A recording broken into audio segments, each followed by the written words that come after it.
Do you know about David Wood? Yeah, we know about him. So I want to ask you, why don't you debate with him? Because he is the one of the pioneers who took me to the path of atheism. But when it comes to him personally, he's just in another side of the coin. He's a Christian. He bashes Islam using science and logic. But when it comes to Christianity, everything goes out of the window. Well, So that's a very common contention we hear, that if these people like David Wood can criticize Islam, how Christian can they, Prince. yeah, how can they fail? How can Christian Prince, special shout out? How can they fail to see the same fundamental flaws in their own books, right? And one of the reasons we don't really talk about it, because like we're sharing a mutual goal, and there's no reason to start enmity between us. Like I said, if I was criticizing, let's say, Christianity, then obviously one of the people that might have come up would have been David Wood if he's defending Christianity. He's not really a channel that defends Christianity or gives arguments for Christianity. It's more about criticism of Islam, right?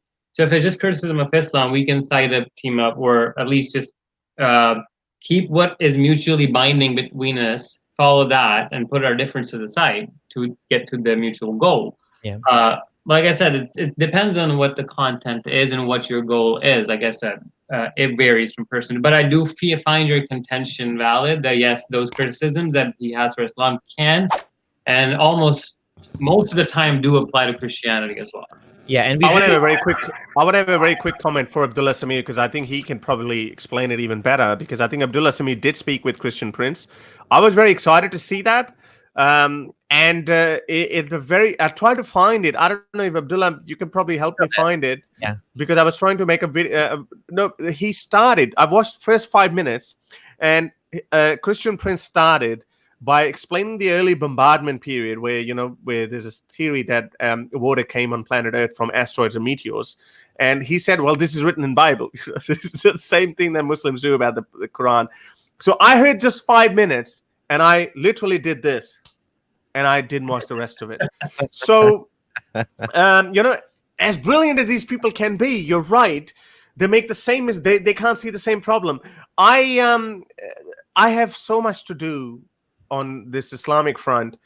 What I say is that my position is official, that there's no Yahweh, there's no supernatural Krishna, there's no Allah, or any other Zeus or Thor or anything. That's my official position. Now, I don't have time or resources or even knowledge, to be fair, to go and speak with someone who believes in Apollo or Zeus now, or believe in Yahweh. Yes, in a passing remark, I would make fun of Jesus, who, a zombie who woke up after 3 days, or walked on water, just, or virgin birth, how, like in the Quranic, the earlier guy made a very interesting comment that God blew into her vagina. That I had never heard of this translation before, but Christian story is not that different either. So I would occasionally make fun of that, but these guys are not really a threat to us. They're not threat. I mean, Christian Prince or David Wood, they're not asking us to be killed. So I think Apostle Prophet has spoken with David Wood as well. I think it's just, our time and resources better spent. And now I'm spending more time on my Urdu content, where I'm just speaking with other Muslims.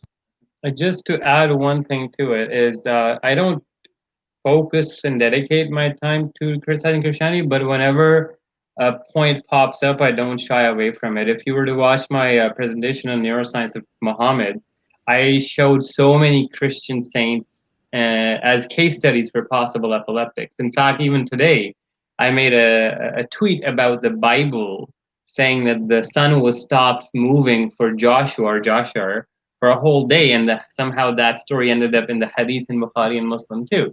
Yeah. That's the thing. Like, I don't focus on it, but if it comes up, I definitely don't shy away from it. Yeah, I agree. I was going to say the same thing, that we don't, like, the things we're covering automatically apply to Christianity as well. Like that presentation about the neuroscience of prophethood completely goes against the idea of any sort of prophet at all, right?